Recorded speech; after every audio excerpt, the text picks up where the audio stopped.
For real, old school laughs, you're in for a treat because we've got them right here. Flip City Magazine. Remember Mad Magazine? Then it went woke? Well, don't worry. Flip City has no chance of going woke. That's right. 4 times a year, you'll get an actual printed magazine full of jokes, stories, comics, and more, all about today's pop culture, entertainment, and woke politics. Flip City takes terrible entertainment trends we love to hate with hilarious parodies of Lord of the Rings, Stranger Things, The Walking Dead, Star Trek, Hunters, and more. Trust me when I say there is nothing else like Flip City on the market. So subscribe today. It will be delivered in print, or you can even get it digitally if you're one of those wacky Zoomers. Either way, follow our link and sign up today, and if you put in midnight, you get an extra 10% off. Check out Flip City Magazine today.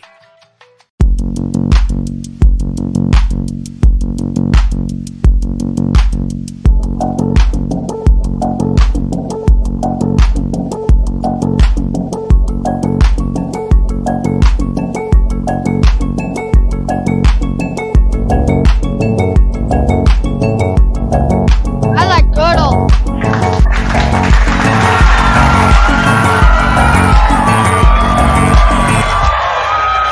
Welcome once again to Midnight's Edge After Dark.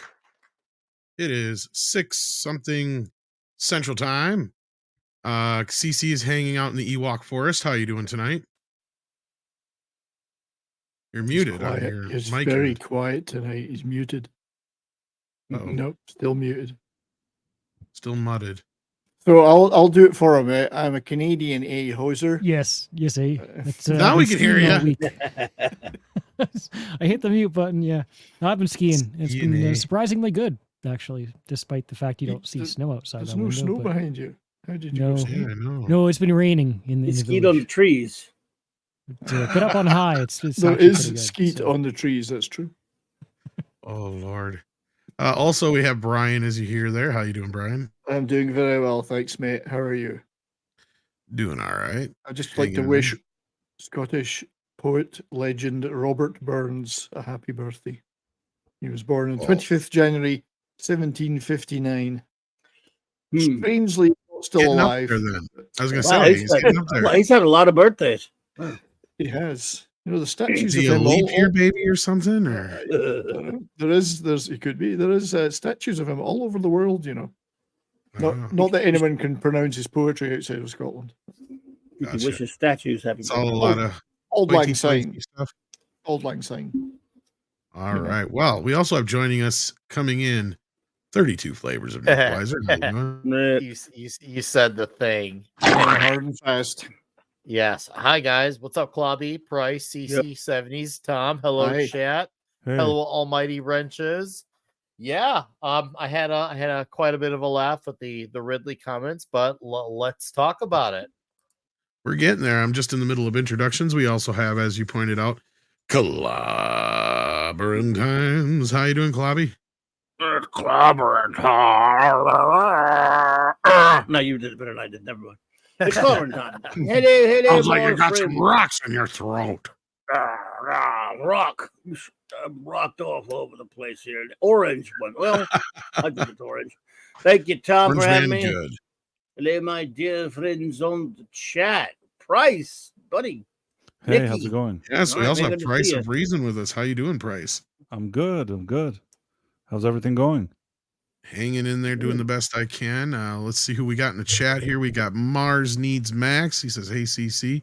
We got Duck Nation. We got Nicholas Horton in the house saying hail to a few other people in the chat, including Lombardi 1969. We got Chris. We got RJ Godzilla. Oh, no, they say he's got to go. Go, go, Godzilla. Putin's cat bringing in some those sheep. Is that what that is? Get the Oh, Those flock are for out of you. here. That's your flock. Get the flock out of here. That's your flock there, Brian.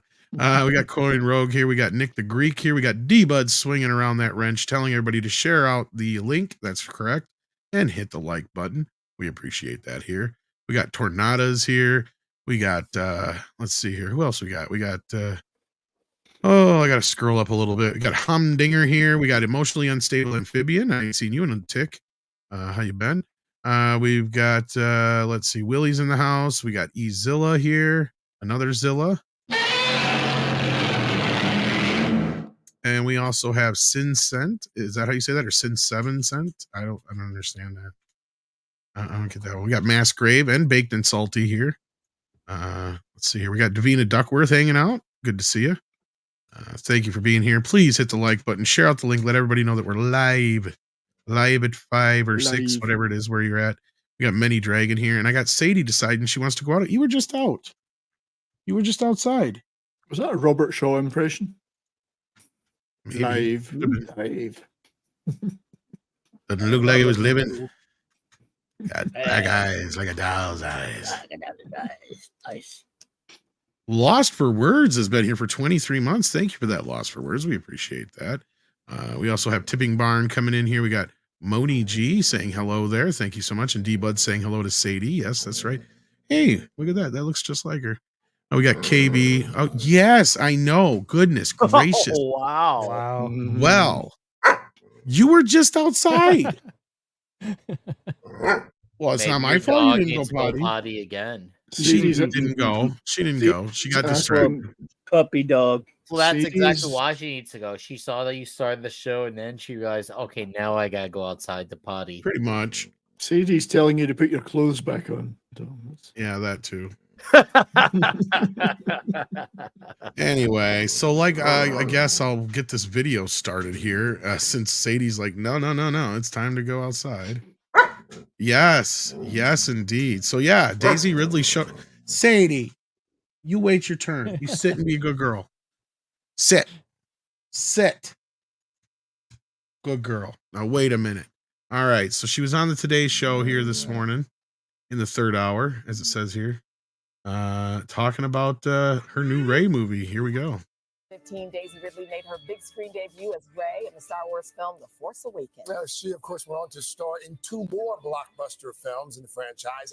And, folks, Blockbusters. there's another movie in the works. Well, now she's gone from a galaxy far, far away to the quiet Oregon coast in her new film that's called Sometimes I Think About Dying.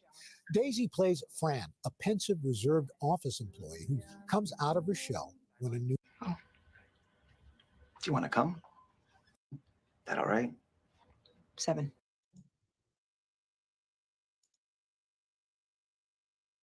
Role so many can relate to. It's more of an everyday life that people go through. Trying to get past this stupid shit. I just thought the script was beautiful, and it's strange because this is about connection and pushing us. Connections don't come easily. And That's twice she's had to come. Yeah, really. You know, it's not easy too. for her either. Yeah, I actually remember coming out of the That's first 3 days. lockdown and went for a dinner, and I got back and I was like so upset. I like got home and was like, I don't know what I said, I don't know what I did, because you're like second guessing every part of the conversation. So I'm not as far with the difficulty of socializing as Fran, but I do understand that. You know what? You just brought something back. I forgot about that. I forgot that we were, we almost lost our social skills. Yes, I covered maternity at a doctor's office. Oh, okay. Yeah. Jesus. So you can relate to how it feels sometimes when it's I should have been more prepared. I'm sorry. I was literally working with my friend and I was like, this is great. Like, we just chat all day. That's basically the only desk job I've ever had. That doesn't count. No. I'd say your second career is going pretty well. Yeah. Speaking of, if you're here, we've got to talk Star Wars, of course. It was announced earlier this year. There's a new film coming out. It's called A New Jedi Order, I believe. What can you tell us about it? I was thinking about this last night. I was like, something happened with someone. That's so funny. I actually haven't read a script yet, but the story I've been told is fantastic, and I'm there. I'm in it. Daisy, that's a really good answer. Good job. All your publicists, your whole entourage, they're all smiling. That's it? That's all you can tell us? You're going to make it blush. It's great. I'm getting warm. It's a very worthwhile story, and I think Charmine's going to do an amazing job. That's so funny. I mean, I just have to ask, because there are some of the, I'd say, extreme Star Wars fans who have made this a conversation on the internet about how they don't want a female director, which seems bizarre because episode here we go again. Here we go. Narrative. This is as obvious as Batman's origin story. What is your take?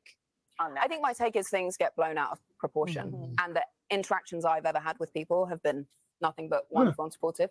And honestly, the day we announced that I was coming back at Celebration last year, you cannot imagine the joy and goodwill in that room. So I've only ever been embraced, and I think we're going to make a great film, and people will love it. Hey, good for her for not trying to fan the flames.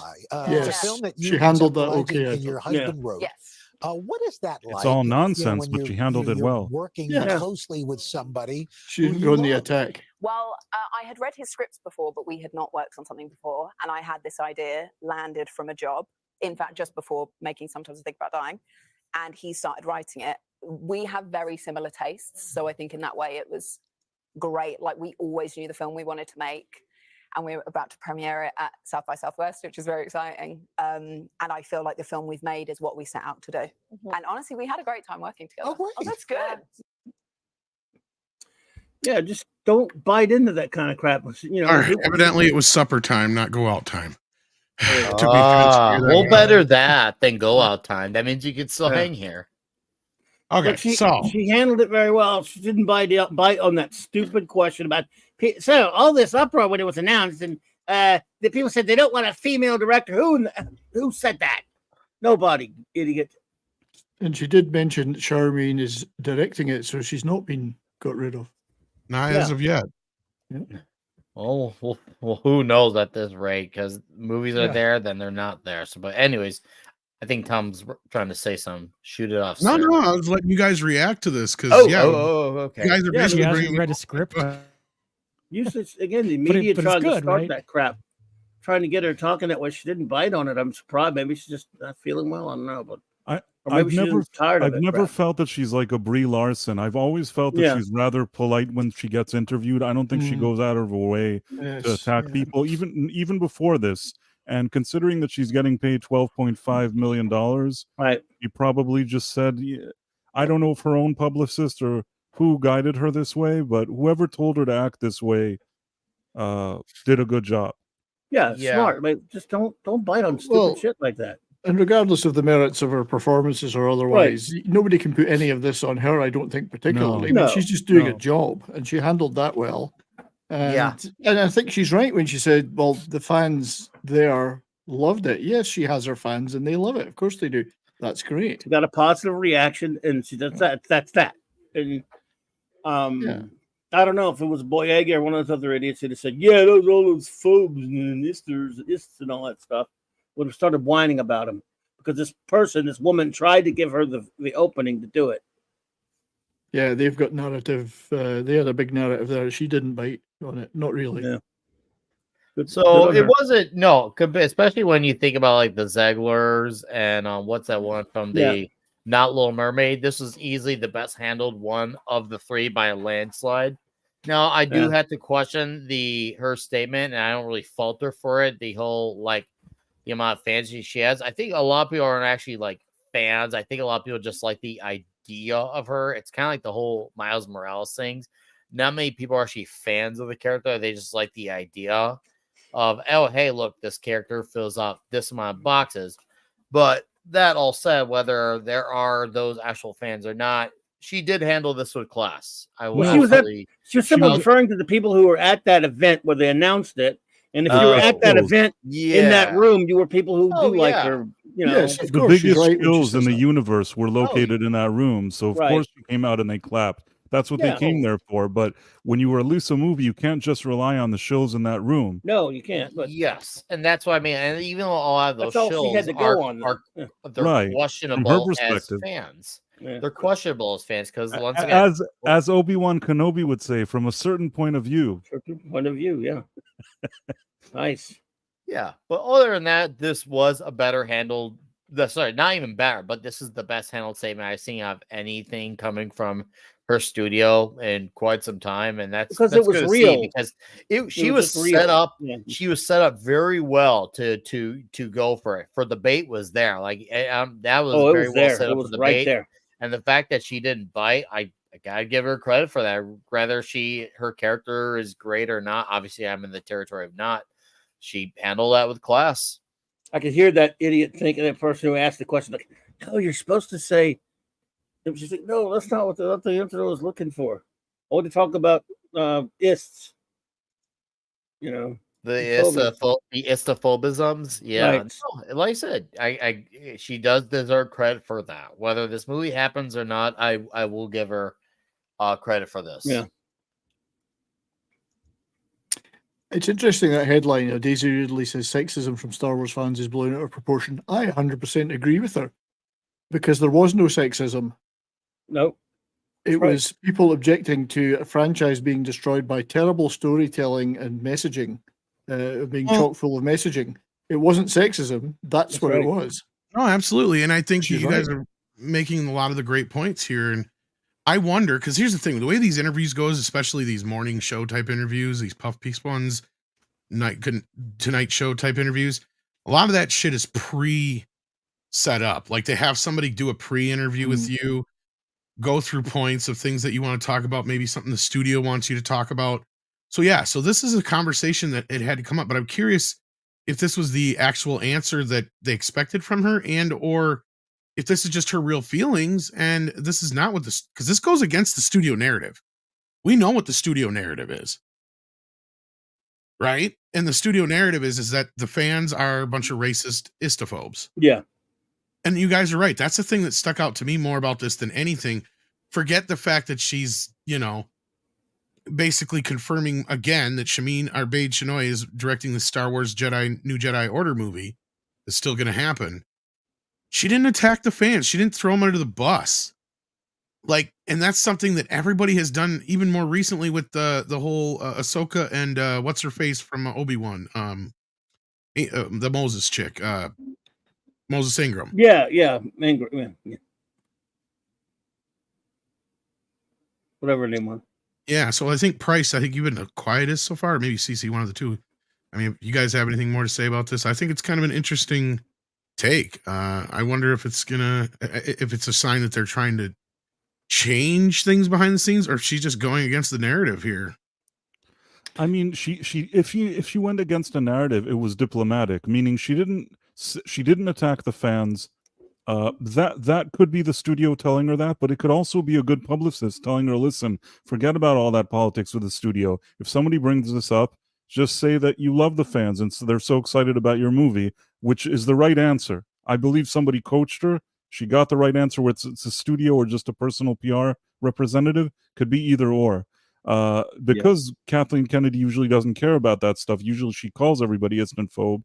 It would be kind of surprising if she put that out there, but anything is possible. I think we're going to see more of this as time goes on, personally. I think we're just moving in that direction. Where we're going to start to... I mean, there's always going to be people who say stupid things, but I think this is just the trajectory of wiser interviews occurring in the forthcoming years.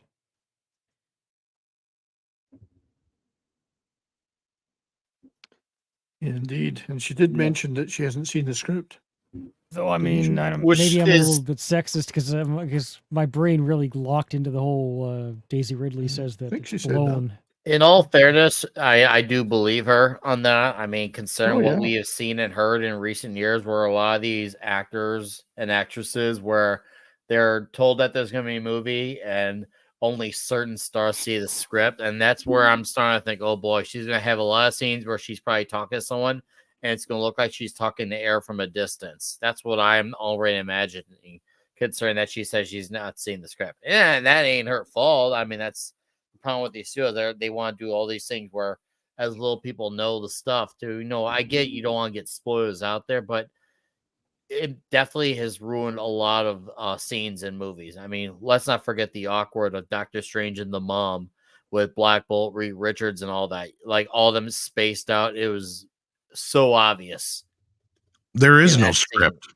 Not yet. There's working on it. Yeah. And maybe there isn't. To be fair, there could be. But if let's just pretend that there is one, this is not aligned with how they do things. With where stars don't see it, and sometimes some of them never do because they are the ones who see it, and the stars just have to go according to them. So they'll show a lot of scenes in like isolation and such. I still think it's only at best 50-50 this ever gets made. It's possible. Years away. I do think if that is the case, 70s, they're definitely gonna fight tooth and nail to try to make this one happen, because it seems like this one definitely is getting a little bit more buzz and press, or maybe this is them trying to get more buzz and press going compared to a lot of the other ones where they'll announce it and it never takes off. It'll be in development hell to, well, it's canned, but we're not gonna say it's canned because it makes it look bad. So yeah, I think this is the one where they're actually trying to give it that push to maybe try to get people to like, come on, guys, get excited. This is the one. That's what I think it could be. It could be that. Could be. Yeah. Well, they have to try and generate some excitement because it's dead right now. Oh yeah, if this came Everything's out dead. tomorrow, it would bomb. Star Wars is hardcore. dead right now. It would make New Star Wars. Solo look like a rousing success. Yeah. You mean it wasn't? She may be a little bit desperate, and I can't really fault her for signing on without a script, but that's that's the way it works. I mean, it's pre-production. Yeah, but I mean, like, eesh. They gave her 12 million reasons to sign on without a script. Right. Hey, I would have signed on for a 12th of that. Yeah. Script. Who needs a script? Just give me that money. Watch that figure out to be like $600,000 a line or something like that by the time it's all said and done. Yeah, who knows, eh? Because wasn't that figured like in Terminator 2, Arnold Schwarzenegger got like, basically when you broke down what he made in the movie, he got like $50,000 a line or something like that. It was insane. Holy macaroni. There's a good chance that her character will, the script will include her becoming the baddie. She'll turn evil to the dark side. Something. Wow. She is a Palpatine. Do that in the first place. She's a Palpatine after all. So, but I what's mean, the odds? They were no more going to do that than they were going to do that with Ezra. And it's a little bit of a Star Wars or Rebels reference, but at the beginning of season 3 and of season 2, they had an opportunity to take Ezra dark side. And if they could have, I think that would have been a fascinating direction to go. But they were never going to do that, and they're never going to do it with the Rey, right? It's like that's where the creative blocking comes into play. It's like why they can't make a great movie is because they can't. They literally can't. They don't have the ability to have the freedom to tell those kinds of creative stories. Indeed, it'll be a cartoon level story. And I don't mean that in good. I'm not knocking good cartoons. I mean, it'll be here's an outline of Tom and Jerry. Here's an outline of a story written by a 4-year-old in crayon. Yep. Yes, indeed. So let's see what the chat's saying. We got Pinochet's Helicopter Tours, who's been here for 29 months. My God, man, that's a long time. He also sends in a $5 super chat and says, fans only demand good story, true to source material. JJ is a fraud. Connard and wasted the talents. Connard, thank you. And wasted the talents of Ridley, Boyega, and the OT cast with bad writing. Yes, it's all about. Well, it wasn't just him, but yeah, he should shoulder quite a bit of the blame. KK needs a lot of the blame. Bob needs another big portion of the blame. Those are probably the three main people. Oh, absolutely. Yeah. And it'll most Ryan likely Johnson never happen. Definitely needs to take a big bunch of blame. So that's 4 people, technically. I guess when you put on the Mount Rushmore of shame. True. Yeah. Ryan Johnson's really gone downhill since he left AC/DC. Oh, that's Brian Johnson. Wow. No wonder Last Jedi was so bad. It was made by Brian Johnson. He would have made a way better Star Wars. It would have rocked. It really would have. It would have been filled with TNT. It's dynamite. Yeah, that's right. You You should see his big balls. Some balls, the balls are for pleasure. These balls are for pleasure, yes. That was more. Some of a fancy dress. Yeah. That was more Bon Scott, of course, but Brian did the sing ones those that are well. held for pleasure are the ones that I like best. Oh, I love that. That's you want a song to get a bar rolling. You got a whole group of drunk people going, and we got the biggest balls of them all. He's got the clap. Yeah. Anyway, so anything else to say on the whole Daisy Ridley front? Yeah, I mean, I gotta give her credit. You guys are right. I mean, she definitely either didn't take the bait or they're attacking this from a completely different angle now. And I wonder if that's something that came down from above because of the reaction to this. I wonder. Yeah, you know, they did really well, you know. It's just really nice to see. I just gotta give credit where it's due, you know. Sorry, D-Bud mentioned Rambo. No, maybe if you can change, yeah, and I can change, all can change. Has anybody got any change? Has anybody got any change? Yo, Adrian, you got some change. Now we have to go South Park. Spare change. I'm gonna need about $3.50.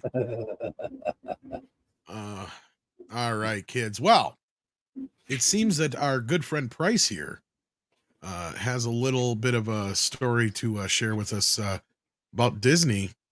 Well, it's just interesting. The MCU multiverse. Yeah, it's just interesting that recently we've seen also, and this also has to do with this previous story that you showed, that sometimes narratives change. In this case, it's not necessarily people that are part of a Disney movie that the narrative is changing, but more of the media, and more specifically what I consider to be shill media, sort of changing their tune. And I'll show you what I mean. So I'm going to try to share this thing. I put it all in a document. I don't know. Hopefully it'll work. Share screen. Let's see what we got. Sorry, share. No, you're fine. There's a file thing from this computer. Okay. Got it. Let's see if this actually works. All right. We have the technology. This is the most technological thing I've done. We can rebuild better than he was before. It's processing. It says it's processing. I hope that actually does something. Stronger. Otherwise, I was going to say, if it's a PDF file or whatever, you sometimes got to. Oh, there it is. Never mind. There we go. Okay. So this is a lady called Jenna Anderson, and she works for comicbookmovie.com. That's Tom with a wig. They're the publication is very pro MCU, very, in my opinion, shill.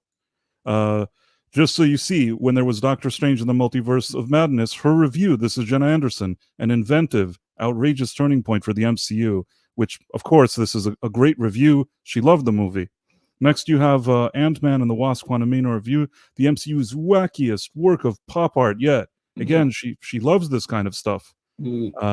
Then you have Loki. She tweeted, Season 2 by far my favorite thing Disney Plus has released this year. The cinematography is outstanding and the cast does a great job of carrying what could be a very overwhelming plot. It's not flawless, but I dig it. And then suddenly, today I see an article, and this just kind of surprised me. The multiverse needs to be more than just nostalgia. When that needs to be about more than just nostalgia. And that's kind of a sort of strange left turn suddenly. It doesn't match up with the headlines we've seen until now. She even mentions things like how characters were killed in that Multiverse of Madness, that they just introduced them and killed them. She talks about a lot of things. It's almost as if she saw the Critical Drinker review from a few days ago, and suddenly she had a bunch of talking points. And I just thought it was very strange because she so consistently has been very favorable in her coverage. Was it Doctor Strange? Doctor Strange, yes. What did I say? I know. You said it was just strange. I said, well, was it Doctor Strange? Sorry. No. The movie was Doctor Strange. I know. I was just being an ass. It's okay. But I just think it's strange. And I'm thinking to myself, I wonder what it means. Is it just people feel like there's blood in the water and they're just saying now, you know what? I don't have to say I like this. Or is she just trying to cater to the audience that are sick of multiverses, so now she's taking that position, thinking that she's pandering to them? I have an alternative suggestion. Okay. The check from Disney hasn't arrived this month. She never got the check from Disney. Yeah, maybe the check ran late. They're hurting so much on money that they're like, oh, we're have to wait a little on this one. She's a shill, but she's not shilling enough, so we're have to put it on the back burner for her paycheck. Harder, damn it. Yeah, but man, that is a massive shill though. For real though, in all seriousness, like seeing all these headlines, I'm like, really? really? And then like everything is the best thing yet. I mean, Right. I mean, that's not a bad headline. It's true. Yes, that's a good joke. 70s. If she hadn't written all the other articles that seem to have such favorable headlines, and she didn't seem so supportive of everything, it would make more sense to me. But the fact that it's here now, you know, we laugh about the check stuff in Disney, but sometimes it's just she didn't get her perks. She didn't get interviews. She wasn't invited to something. There was no access. Yeah. Yeah, I mean, it's all possible, but I just figured I'd share it because I saw it and it just, I remember seeing this name before, and I remember she's always so positive, so I was just kind of scratching my head on this one and trying to think what it means in the bigger picture. Maybe you guys know. Catch. No, it's a good catch, mate, because yeah, I mean, at some point when even your most loyal and devoted Shill fans start to turn on you, maybe things are way beyond rescue for you. You know? Could be. We got to make you like a detective intro now, Price. Yes. Like a little cartoon thing. That would be cool. What did you cover this week? I'll try to do more then. I just want to know that picture you showed at the beginning. I'm pretty sure that's a picture of Tom with a blonde wig. So where did you get that from? That's from it actually looks like if I had a gay daughter, maybe. That resemble that remark. It appears on comicbook.com. I don't know. She was in a video. I guess like what we're doing now, they upload their videos to there or something, and she's commenting. A lot of these legacy media outlets are trying to catch up with what we do. So now you go there and you have her kind of chilling with a microphone, and she's talking, and she's at home. You know what I'm trying to say? With the wig on? The wig, I'm kind of puzzled by the hair. I don't really get it, but it could be a real all hair. But you know, she has a right to wear her hair that way. I suppose. I can't criticize anyone's looks. Look at me. I mean, no, but it's distracting. I mean, yeah, and, she's not obligated. She's not appearing in a blockbuster movie, so she's not obligated to look a certain way. Although the wig, like you said, is kind of odd, or but what do we know? She looks a damn sight better than most of the MCU stars already. So, Grand Admiral Adam might have a point. I mean, there does come That's a man, baby. Yeah, it does come a point. Man, baby. Even the most hardcore fans must start to see some cracks appearing. Yeah.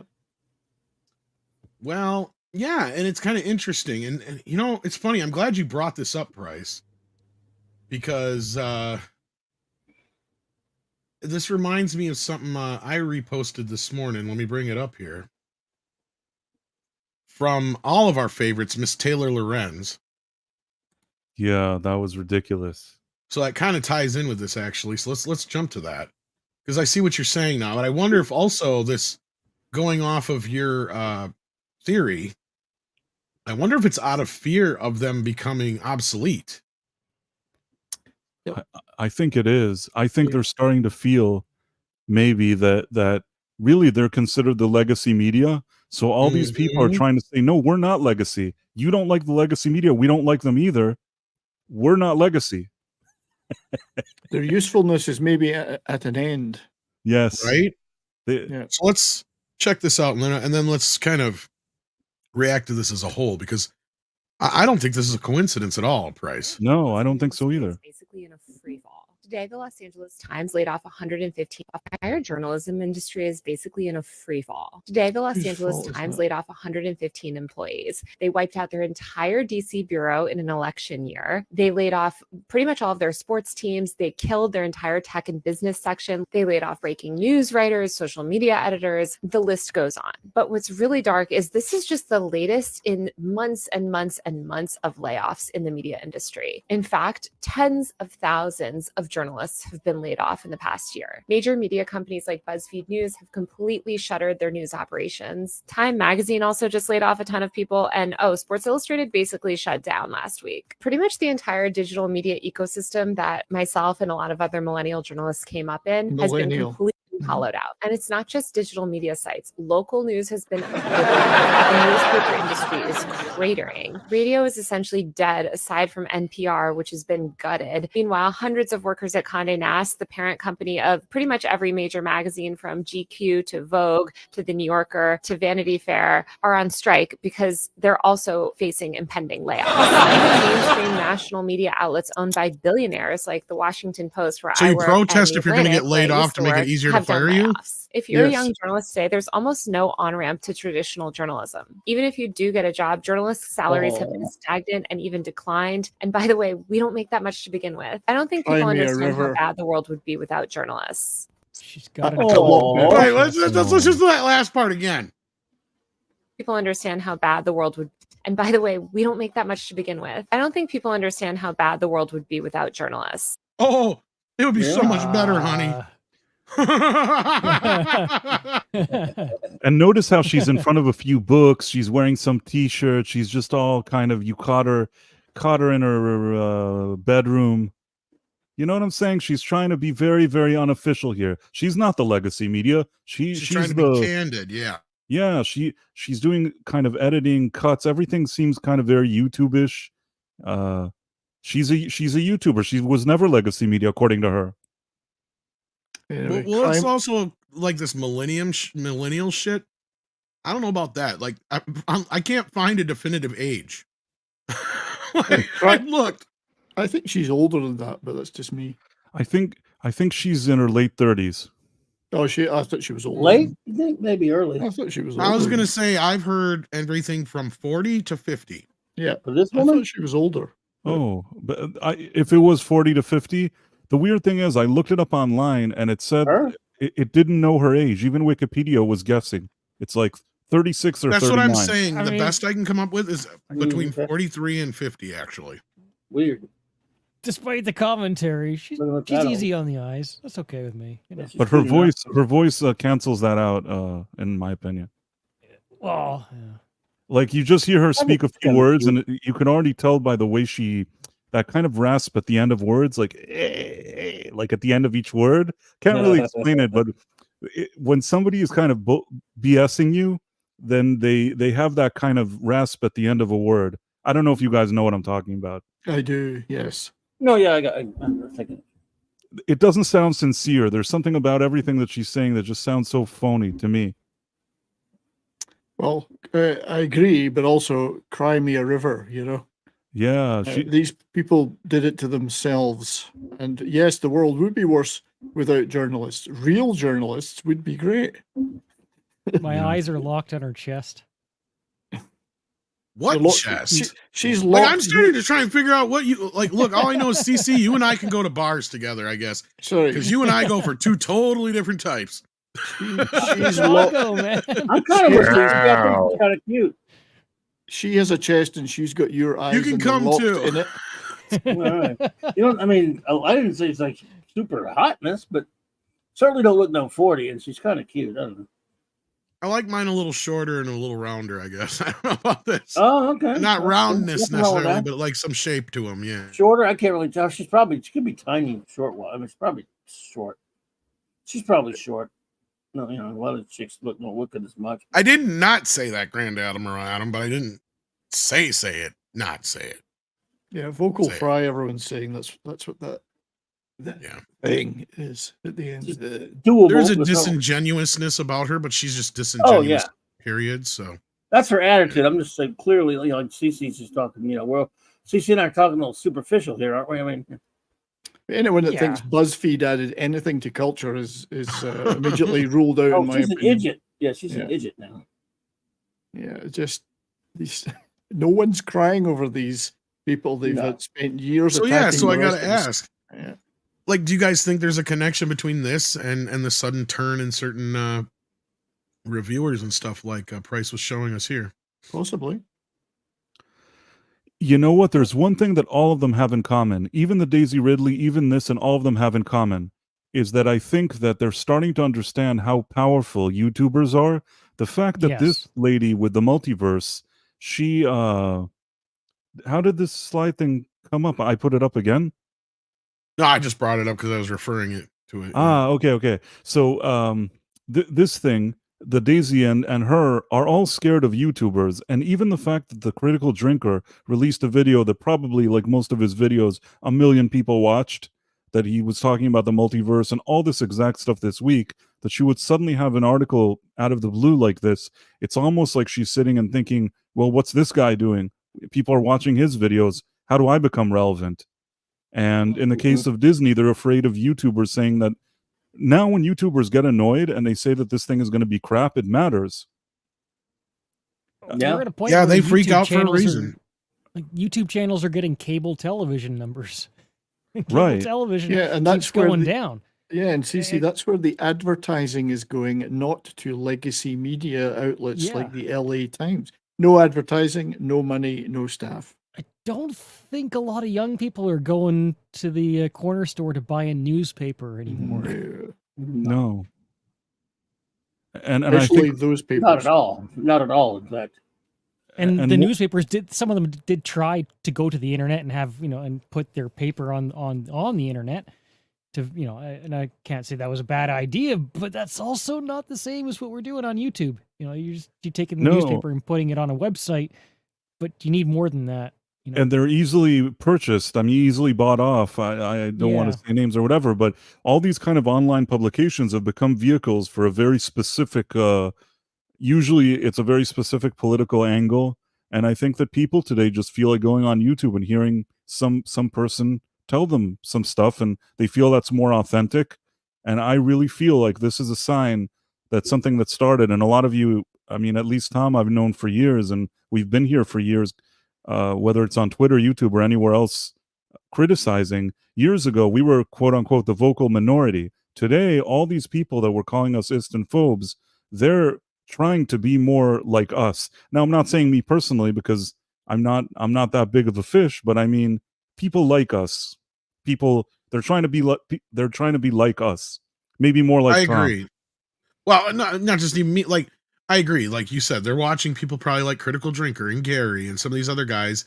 And you're probably right. I think they are just totally stealing their reporting and takes because, like you just said, they're losing ground. They're losing momentum. They're losing their jobs. So they got to stay relevant somehow, some way. And like you just said, I mean, I'm not going to sit here and pretend that we get the kind of views that the people that we've mentioned so far have, but you're right. Those guys are getting bigger views than a lot of these cable channels No, are. but Midnight's Edge I would say that it's an established brand at this point. I think that if somebody goes online and sees there's a video. No, I appreciate it. But yeah, no, I'm just saying, like, I'm not even going to pretend that we're even remotely as big as some of the other guys, but still, it's just, I mean, we've ruffled our own feathers in the past. I'm not going to say we haven't, but in this case, I think you're completely spot on. I think they're afraid. Both sides are afraid. We already know what it costs to get a good review out of somebody. It's $50. We learned that already. That's the going rate. 50.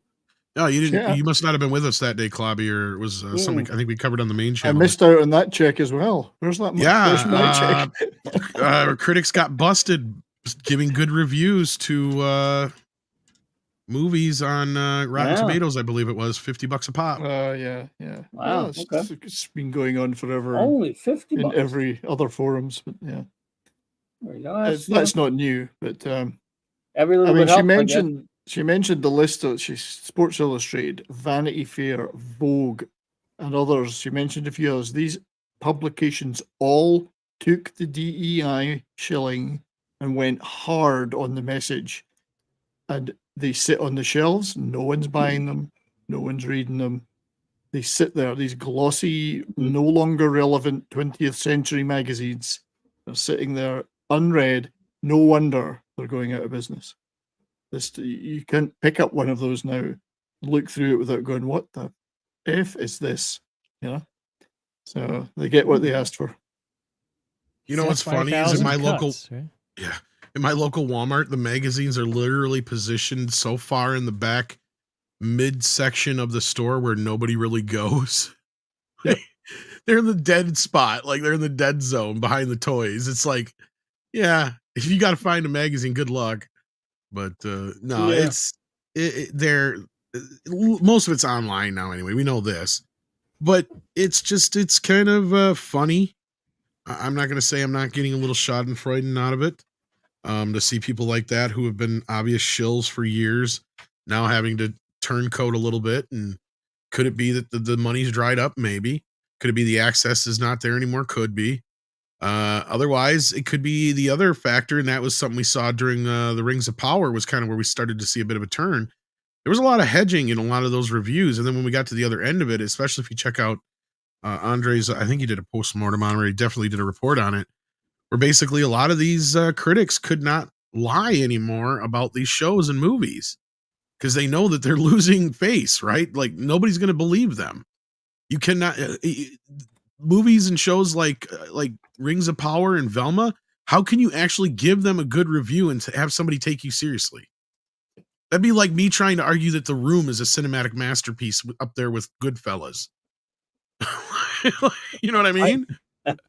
And I actually have an additional comment, something that I've been thinking about to really bring this whole thing home, is that not only the shill media and those kind of more from that political perspective or whatever you want to call it, or perks, not only they have caught on to the fact that YouTubers have power, I feel like even the more right-wing outlets that in the past, when we used to talk about comic book movies and how they've been taken over with agendas, they used to kind of, in some of them at least, look down on that, look at us like we're childish or we're just making a big deal over silly things. Now you suddenly see Fox News in the morning, 5 people in suits and ties are sitting around talking about Star Wars and how the brand has changed from female, and you have to start thinking, why are they suddenly so? I mean, sure, it's nice that Disney gets criticized, but if you want to know my personal opinion, and it's nothing personal against any of the people that criticized them, because criticism is fine, but I kind of felt to myself, where were all these people 7 years ago when we were called ists and phobes? Now suddenly thinking to themselves, we got to get on this. There's so many people watching this on YouTube. We're losing views. We got to say that we don't like it either. Yep. Indeed. Sorry for the rant, but those guys. No, I agree with you 100%, man. I think you're spot on. Me. I mean, I have nothing against some of those people. It's just strange how people that didn't care about this at all, suddenly, some of the people that I've seen talk about this Star Wars thing, I barely even felt like even making a video about it because I just said to myself, I've been there, done that. I know what this is. That we've been here. This is nothing for us. You know, we've seen a million things from Kathleen Kennedy's Lucasfilm. You can't surprise us. What, that she hired this lady to do the movie? I would have been surprised if she didn't hire that lady to direct the movie. If she would have said, hey, I hired Christopher Nolan and he's getting full creative control to do a Star Wars movie. Shocker. Yeah, then I would have been like, whoa, okay, now people are scared here. But what did she do? The usual thing that she does. Indeed. So that's it. I'm with you. I'll calm down now. I love it when you're fired up. We got Adam Wolford in the house who's fired up as well. Sending in $10. Holy crap. Thank you so much.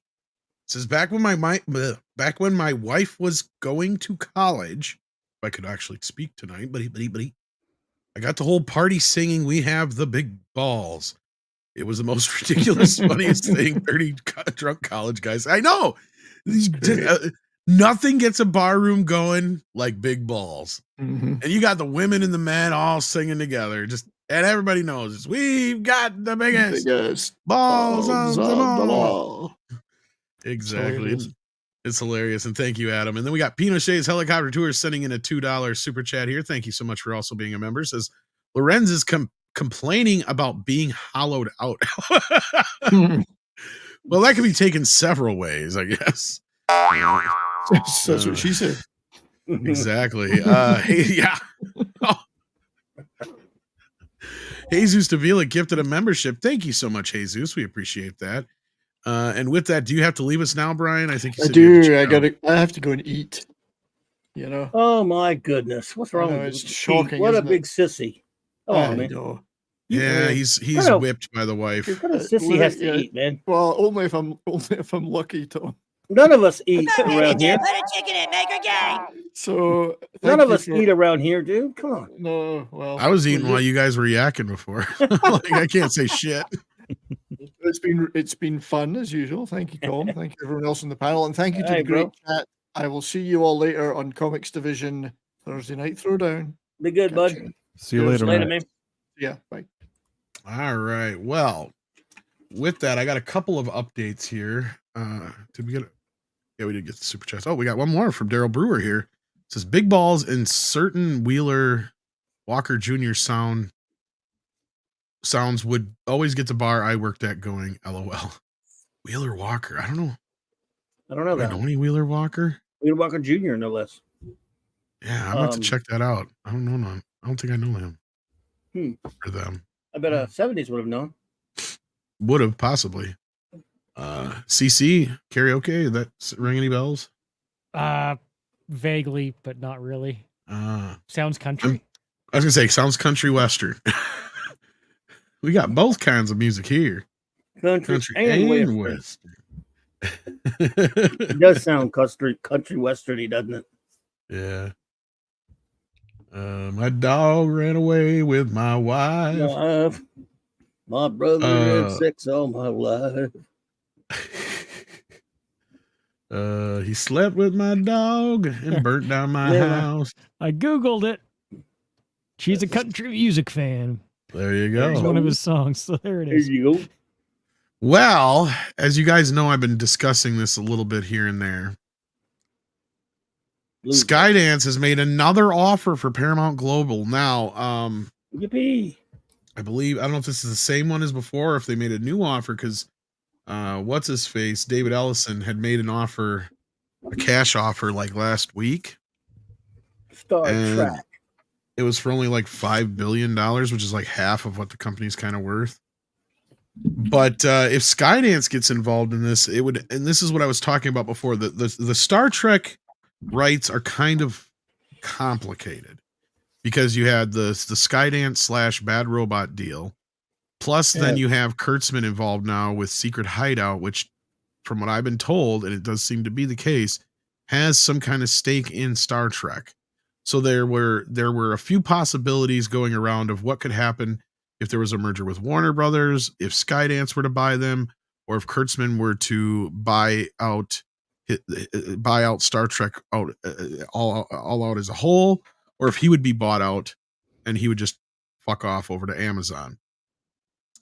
So if Skydance gets involved, though, it looks like that might clean up some of this mess. But there's an update on the Paramount takeover buzz that kicked off last month with David Ellison. Skydance Media reported to have made an offer to purchase control of Paramount Global. A change in ownership for the company that owns Star Trek could have an impact on the future for the franchise.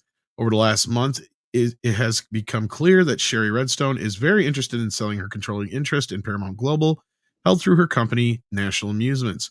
Starting with David Ellison's Skydance Media, several potential buyers were reported to have held talks with Redstone and Paramount in December and January, when Warner Brothers Discovery had made big news last month after they entered the mix. But the potential merger was met with severe skepticism by Wall Street and industry analysts. However, analysts agree that Redstone and Paramount management are motivated in making some kind of deal due to large debt load carried by the company, with the potential costly downgrade in their credit rating come this year. Yeah, Paramount is not in very good shape right now. The latest update is that talks with David Ellison have progressed further. And I did hear from my little birdie, not named Sparrow, let's say. That was a deep cut joke. Sparrow. Anyway, Knights of Melvin. that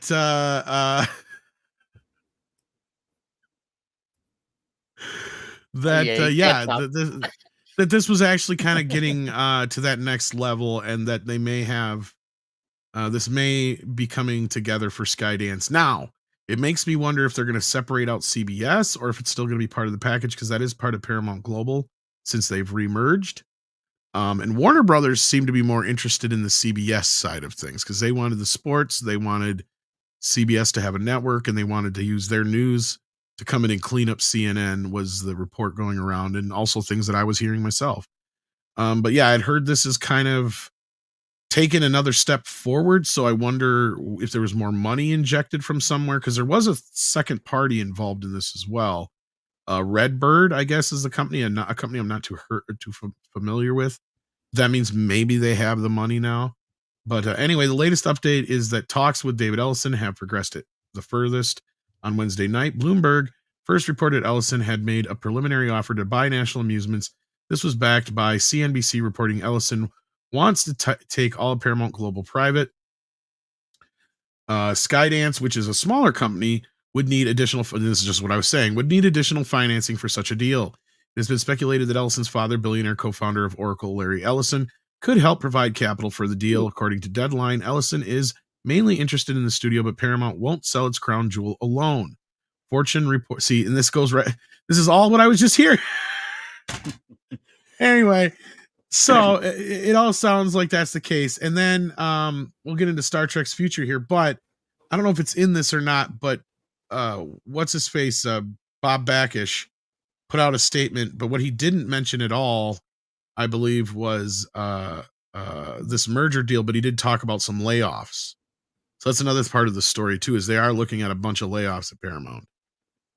So as far as the Star Trek thing goes, a merger with Skydance would almost certainly have an impact on Star Trek, but Ellison already has a connection to the franchise. As reported last month, Skydance has been working with Paramount Pictures on the recent Star Trek movies, and David Ellison, seen below at the Beyond premiere, is credited as executive producer. Ellison also has a connection to Alex Kurtzman, who is currently in charge of Star Trek TV for Paramount. Back in 2011, Kurtzman and his former partner, Robert Orsi, held talks to merge their company, KO Paper Products, with Skydance. The biggest question would be the fate of Paramount Plus, home to the original and legacy Star Trek TV series and movies. It's possible that the streaming service can turn into a profit center and remain part of the newly merged company. There are also possibilities to coordinate with other small to medium-sized streamers to bundles, such as Paramount is already looking to do with Apple Plus. Paramount could look to do an even closer content merger like they have done with Comcast. And this is interesting because I don't know if you guys remember or not, I was reporting that Apple was kind of hovering around Paramount as well. Under those types of scenarios, the Star Trek franchise could still live on within a Paramount streaming service or one partially owned and controlled by Paramount. So blah, blah, blah, blah, blah on that business. So, yeah. So what is your guys' take on all this news about Paramount and possibility of it affecting Star Trek's future? Let's start with you, Clobby, since you're probably the biggest Star Trek fiend on the panel. Well, I mean, it's DOA to me because it's still a bunch of the same bunch of idiots who have no idea what they're doing. Now, I don't know if they're talking about anything yet, whether it's movies or TV. For Star Trek's TV show, it's always wrong to make movies. I have nothing for this other than it's going to be going from one bunch of idiots, if it changes hands at all, to another. So I hate to be glib about it, but nothing good's going to happen to this as long as it's corporate scum holding Star Trek. So I got no excitement. I have no. Star Trek is as dead as it can get. Yeah, they did just announce quite a few projects, but some of it makes me wonder. There's a couple movies and shows, and I did hear Section 31 is pretty close to shooting. Yeah, but, it's gonna be the same bunch of trash. Yeah, but at this point, I think a lot of those announcements were just to kind of bump the stock a little bit. But who's next? Who's the next biggest Star Trek fan? It's either CC or Price, I think. I can let CC go, although I do like Star Trek, but I'm okay if CC wants to go. I mean, if they need a better credit rating, they can always host some Pride events. That will get them the loans they need, unfortunately. I mean, I'm joking, but it's not really a joke. It's, CC, careful what you wish for. Well, that's what I'm thinking while I'm saying it. Because, if these companies are in bad shape, then they're going to be at the risk of being controlled by those who provide the money, one way or the other. And that's. I actually want to play something for CC, but I don't know if it'll get us a strike. It's 30 seconds. How do I know if it'll get a strike or not? What is it? What company is it? Oh shoot! Never mind. Forget about it. Yeah, right. Okay. You know what? I think maybe we can pull this off. I'll do do freeze frames. Right, I can do that. So if I want to share a screen, I think you have to stop sharing what you're sharing now, and then. Okay. Present, and then This is absolutely the best. Like, I couldn't have come up with something better than what CC just said to what I'm going to show now. If I want to do this, can I remove it? Remove from studio. So I removed that one, and now share screen. I'm getting better at this stuff, I think. So can you see what I'm sharing? Yep. So basically, what happened is that oh, this you can probably play. Yeah, we should be all right. But you got our private chat up there. I am so sorry. No big deal. Nothing on there. It's just Script Doctor saying he's gonna not be able to make it. Ooh. I really apologize. I don't know how that happened. It was. In any case, should I press play or are we in danger? Sure, go for it. Let's see what it is. Jackie Cox. I'm in New York City. Oh Lord. It's your favorite drag queen, Jackie Cox. I'm in New York City. I don't have a favorite I'm on a drag special queen. secret mission to find out if there are Star Trek fans lurking amongst us. Let's go find You're them. not my On a scale of favorite drag 1 to queen. 10, how much do you think you know about Star Trek? 0. I think you're going to surprise yourselves. Can you name a Star Trek captain? I want to say Captain Picard. That's correct, Captain Picard. There is also a Captain Kirk. See, you guys know Jesus. so much. Any Star Trek fans? Any Star Trek fans? Oh Star my Trek fans? God, this is horrible. What the My fuck? I think that might be worse hair than we had earlier. What Tom, the Tom, fuck? Are you saying it's not your favorite drag queen? So just to give some My favorite drag background, queen's dead. when Mine they had too. when they had some kind of celebration for Star Wars, like Star Wars Day or whatever, Star Trek celebration, they did something where they had this bit where they had a drag queen go throughout New York and talking to people about Star Trek, and that was a big portion of what they did, which to me seemed really weird. It's nothing personal against anybody. I just didn't know that there was such a large audience of drag queens that loved Star Trek. I didn't know that was the target audience.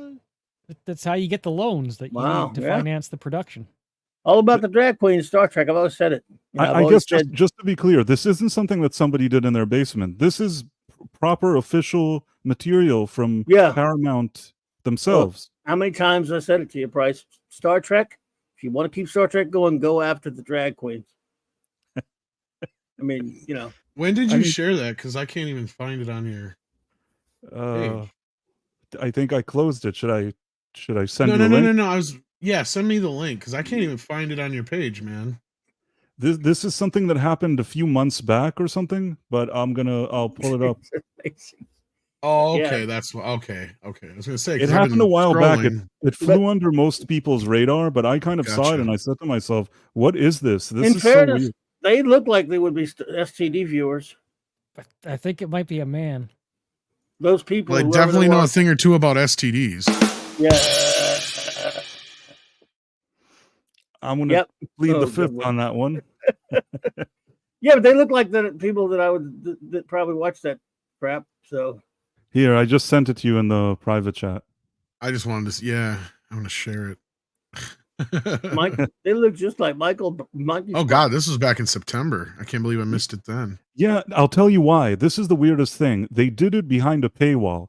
They did something where if you had Paramount Plus, they allowed you to watch some kind of celebration for Star Trek. And if you didn't have Paramount Plus, you couldn't see it anywhere. And then I don't think anybody even bothered looking at it. There's so much disinterest among Star Trek fans that I think that they never even bothered to even watch it to make fun of it. But I actually did watch it, clip it, and post it. And I think people didn't even know what it was. They thought maybe it was a joke.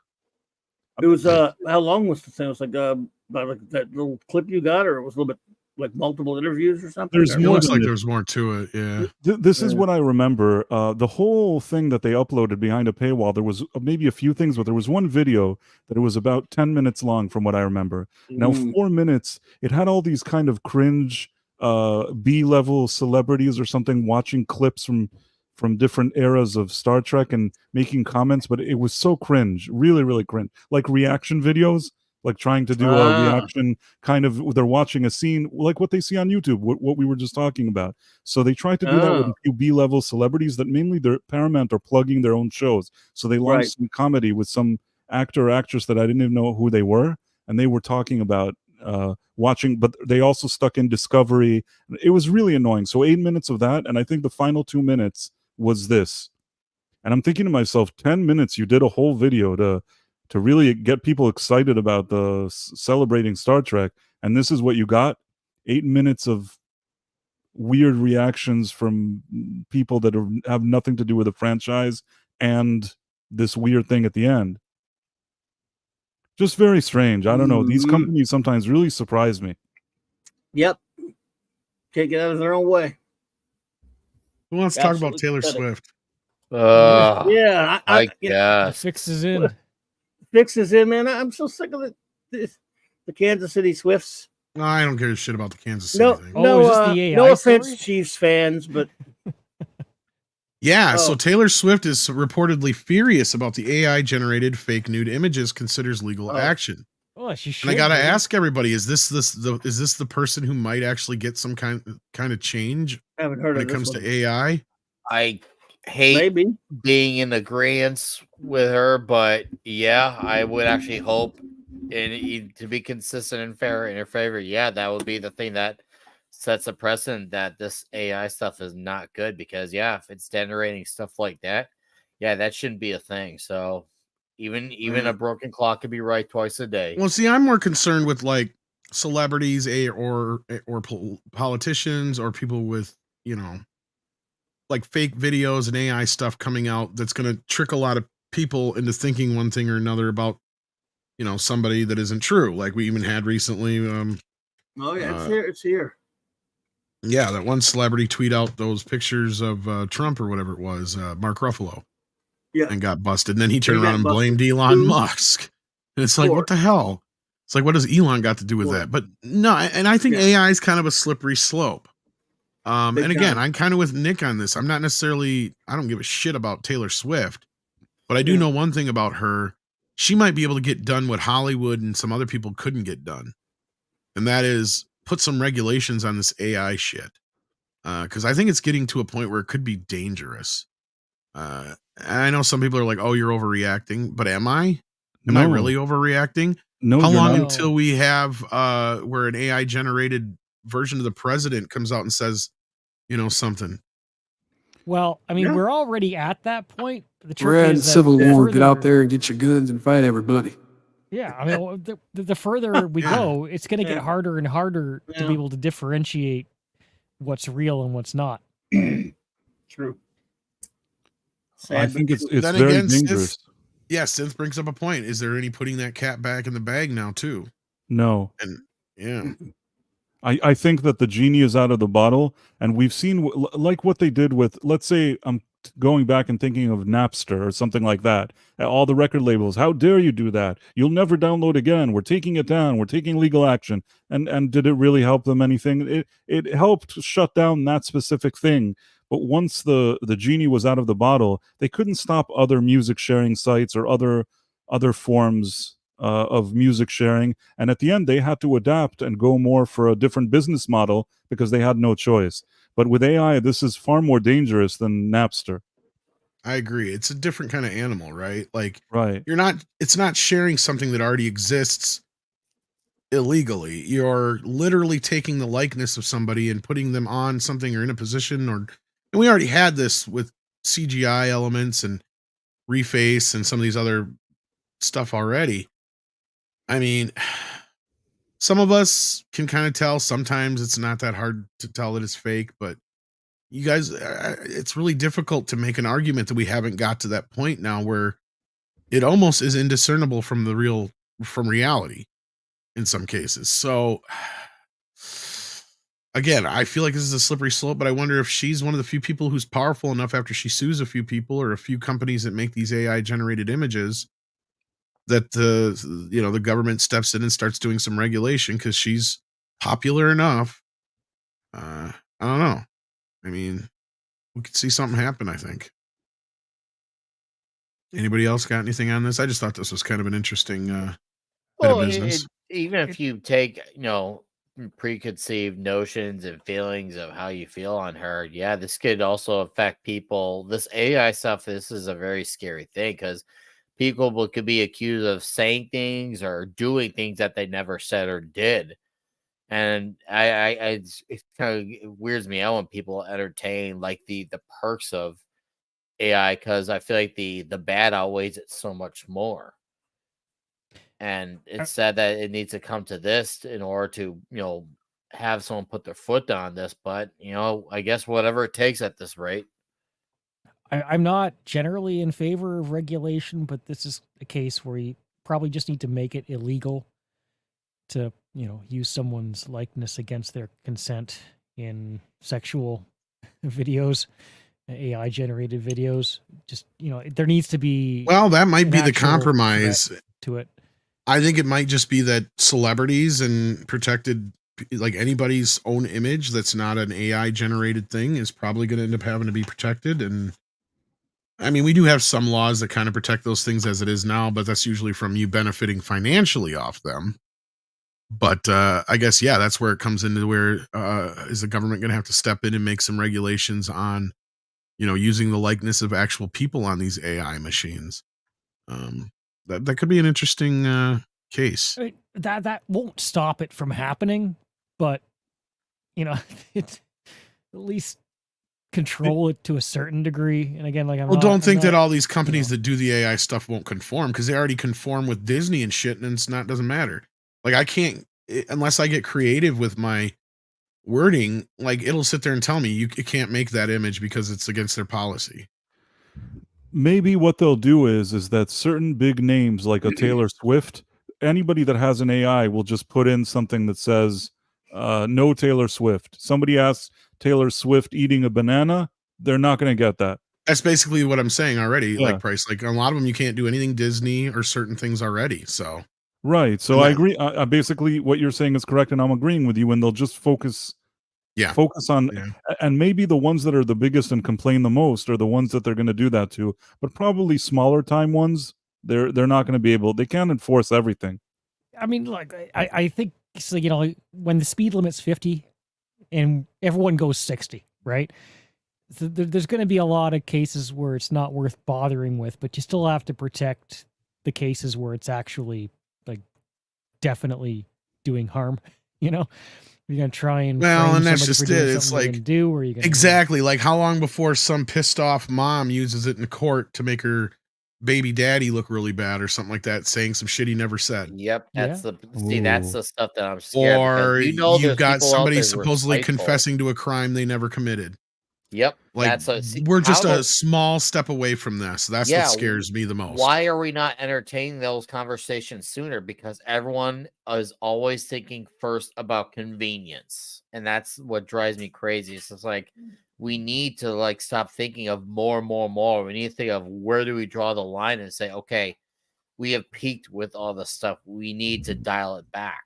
And I feel like AI should have been a major red flag to begin with. It really does concern me when people care more about the few good things they could do, because its bad is substantially worse. I have a theory. I think that what's going to happen is that maybe these more established AIs that we're seeing now, those kind of ChatGPT and those things, Mid-Journey, whatever it is, those are going to be very much conforming to certain rules. They'll take out Taylor Swift and Disney, and they'll have more strict try as best they can to enforce things. But then what'll happen is that at some point, just some company you've never heard of some guy sitting in a basement in Costa Rica, I don't know what, I'm just trying to think, just somebody sitting somewhere that nobody really has access to or can't get to, and that person is going to start their own AI and just they won't care about the rules. They'll just say you can do whatever you want here. Oh, it'll happen. And that's the most dangerous. It'll be an unofficial one, and maybe less people will know about it. Maybe more people will go through the proper channels, but I do think that things will exist, and it'll be really hard to crack down on them. I think you got a point there, because you're right. Any of these pre-existing ones that we already have out there that you go to, or you can buy the app or program or whatever for, a lot of them already have a lot of safeguards in place. Like Kathleen Kennedy's protected in most of them. Disney's protected in most of them. A lot of them will not let you do certain violent or sexual acts within them already. But I think you're right, Price. It's going to be somebody who knows how to make one of these programs. That's going to be scary. And again, I hate being like somebody goes, oh, we need to regulate something or make it illegal or whatever. Cause like you guys have been saying, the genie's already out of the bottle. Yep. But without those safeguards in place, if somebody were to make their own version of it, it wouldn't even have like say watermarks in it to where you couldn't necessarily bring in, certain recordings and stuff into a court of law that could be, traced back to an AI system. But if the guy, if like you said, some guy in their basement creates it themselves, how can you trace it back? Especially if they know how to cover that shit up. Right. And don't think for the right price, somebody won't do this for people. Right. Like it's scary, but I don't know how to really handle that. I think it's a very nuanced conversation. That is the point where it's like, it's going to continue to get harder and harder to differentiate between what's fake and what's real. And I experienced this with karaoke and music, right? Because a lot of the karaoke community, the way they're going to create their tracks, if you don't actually have like an authentic like track that was mixed as an instrumental, right? It has the vocals in it. So AI is used to strip the vocals out of the songs so that you have an instrumental. And I think if anybody here who's listening knows about that, you've probably heard some pretty bad audio. It's like, oh, the vocals are all garbled and it's an audio mess, right? But then it gets better and it gets better and it gets better. And eventually you can't tell if it was actually always an instrumental mix or whether the vocals were stripped out. And it's like with an image or a video is like, it's just going to get so good that you can't tell anymore. You need some way to be able to at least prove that it was done by AI or that it is authentic. There's got to be something in there, some method to be able to prove that. Otherwise, it's going to be total chaos, right? Well, and that's just it, because sure, the images that are out now of her, I've seen quite a few of them floating around. You can definitely tell they're AI, right? Yeah. So that part's not a problem yet per se, but you guys are right. We're only a few months to a few years away from this being a fucking problem. And I think it may be too late. I think they should have got ahead of this a while back. Let's see what you guys are talking about out there. On the Star Trek front, Jason Webster sends in an Australian 5 and says, unfortunately, there isn't an ointment of any other medication to relieve the discomfort of Kurtzman's STD. Oh, thank you, Bad Robot and Alex Kurtzman. Yeah. Boy, howdy. Yeah. And then Pilgrim Media sends in 2 and says, think about new drugs that AI will invent. Wow, that's interesting. I'm more worried about when they start talking to each other and conspiring.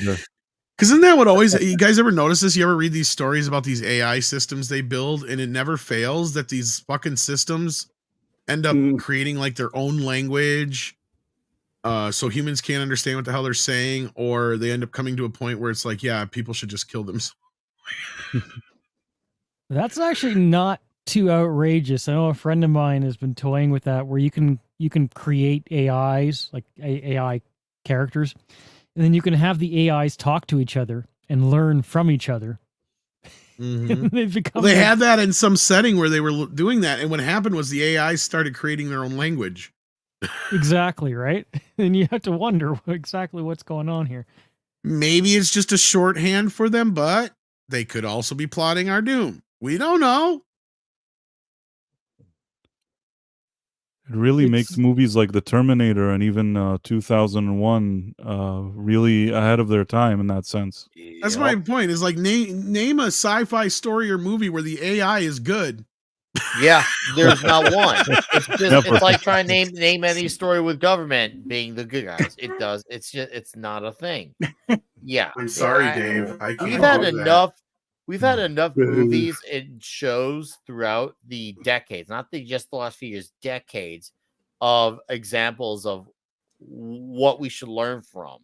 And yet no one's thinking about these things. Like I feel like those should not only be considered entertainment, but also documentaries and a warning simultaneously of what happens when these things are set up to happen. Well, and here's the question, though, with Short Circuit, Raging Dino, because I've had this debate with somebody before. Is number 5 actually artificial intelligence? I say no, because as he is in the robot form initially, he is there to just run programs. right?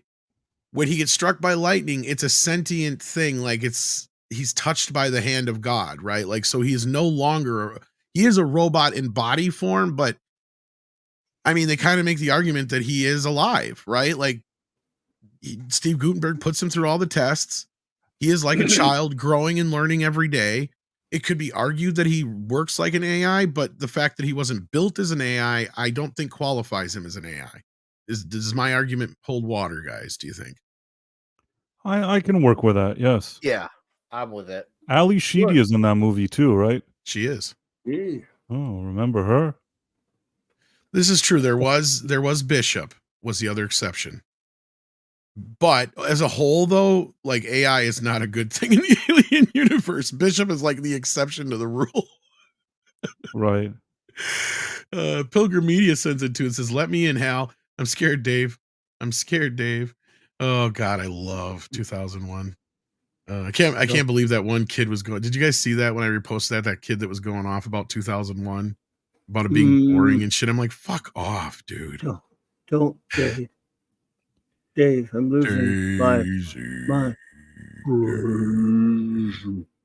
That is so fucking creepy. I mean, I recognize why somebody could think it is a very long movie, and for me, I watched it once on a big screen, and I think that if you don't watch it on a big screen and you just watch it at home, you could be distracted with such a long movie that really requires a lot of attention. If your attention is growing up on TikTok and Instagram, yeah, there's no way you've not seen a single movie. Yeah, you won't even get through 5 minutes of 2001. Right, but here's the thing. Oh, go ahead. No. Yeah, go on. I didn't have anything. I was just gonna say, like, basically, here's my thing with that.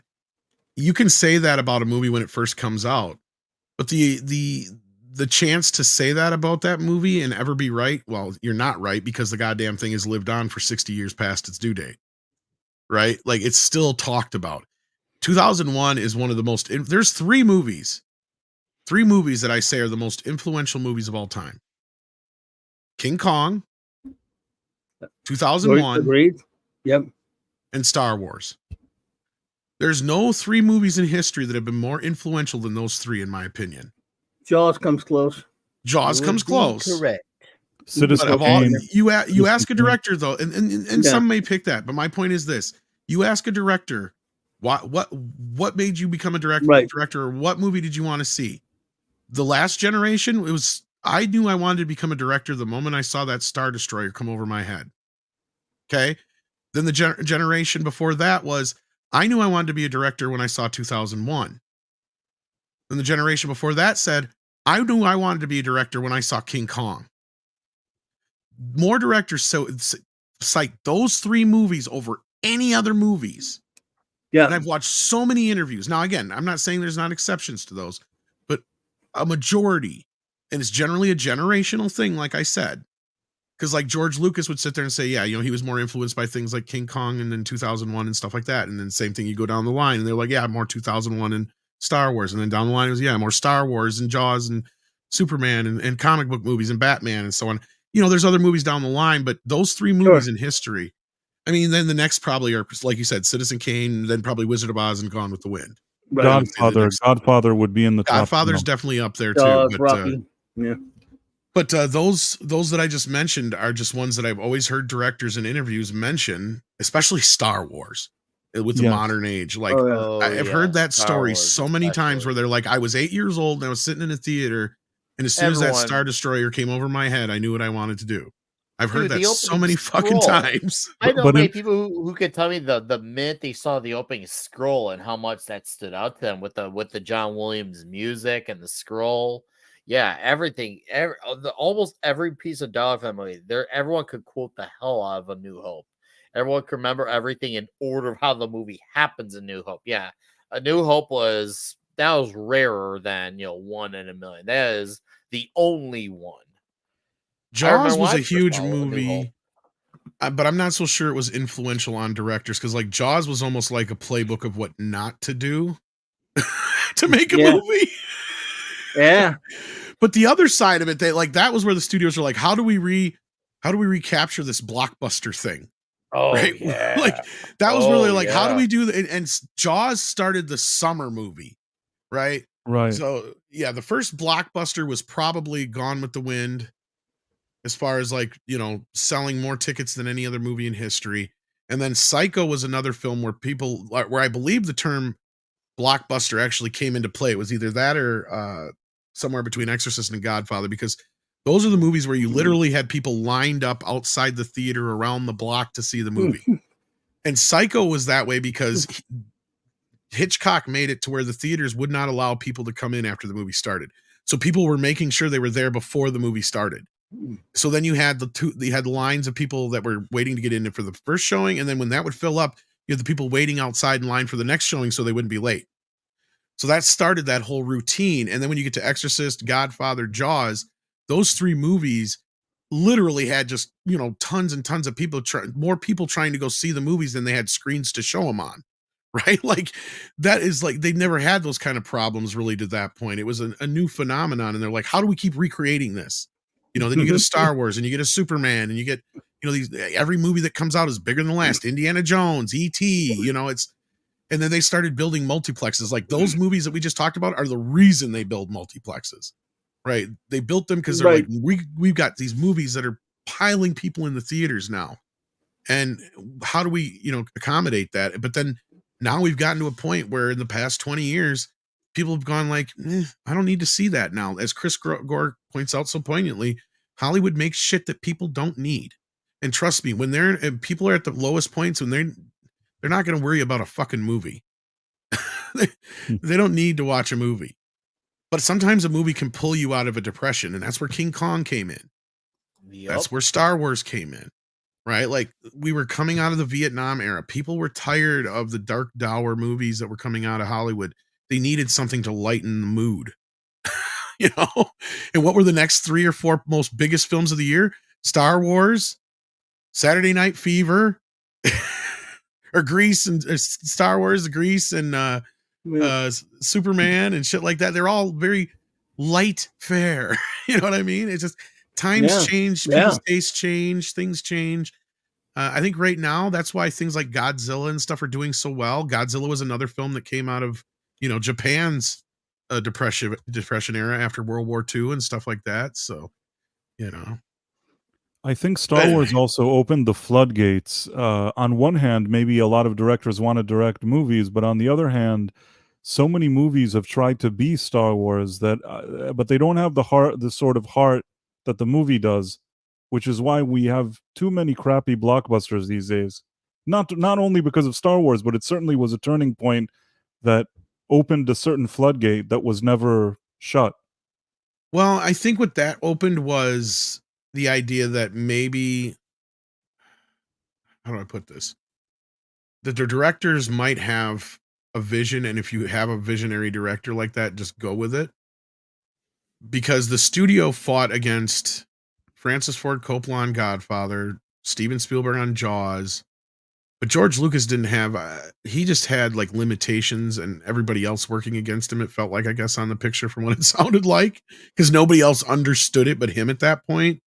Right. That, like, I mean, those movies like were movies that I think if the studios had gotten their way, it probably wouldn't have been the movie they wound up being. Right? Because we know The Godfather would have come out at 2 hours long.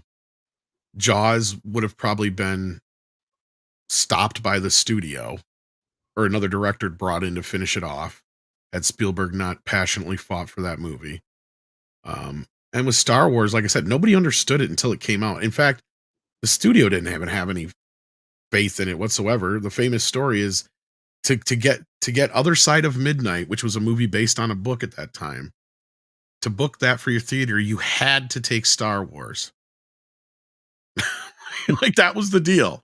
And what was funny is Other Side of Midnight flopped, and Star Wars was the biggest hit of all time. So like it's just one of those things that, you know, and a lot of people don't really realize that Godfather was the first movie to ever be released coast to coast at the same time. And I don't know if anybody on the panel is old enough to remember those times, but like before that, they would launch a movie regionally. So it'd go in like the New York East Coast area first, and then it would move, or the West and East Coast first, and then it would move its way into the middle, part of America. I think Halloween was like the way you're describing. A lot of movies still did that after Godfather, but Godfather was the first to actually do that. And then Jaws was like one of the second biggest ones to ever do that. And that's another time where they learned that you could make all your money in one big weekend, right? Like, because the whole reason that they did that for The Godfather was they missed the Christmas window. So they weren't sure if anybody was going to go see the movie in March. They're like, well, what if we release it all at the same time so everybody's talking about it at once? And this is actually in the offer, the TV show that they made about the making of The Godfather. But yeah, it really happened that way. They're just like, well, what do we do with this now? Because this is not going to make the December release date. And back then, the summer season didn't exist. They had Christmas. That was it. You released your big movie at Christmas. So all the studios would dump all their big movies at Christmas, and one would generally win. That's kind of how it worked. Star Wars was such a probably weird slap in the face to the studio. I mean, imagine Jaws was too, with it coming out in the summer like that, because they weren't used to people going to see movies in the summer. Imagine you think you have this big flop and then you release it and it's Star Wars. I mean, and not only that, they didn't even fight George Lucas for the merchandising rights. Once they understood how much money they were losing, I think that some people, you probably know better, but I think a few people were fired there. Yes, they were. In fact, the guy who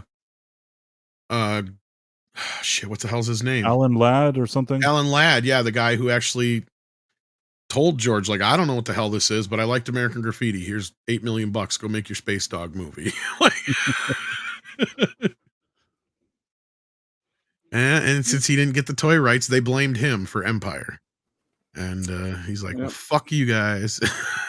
I mean, they would have had nothing. Like, he's the only reason they had that movie. It's so weird how within a corporation, even then and even today, once something happens that's bad, they're always looking for somebody to blame. There always has to be a scapegoat.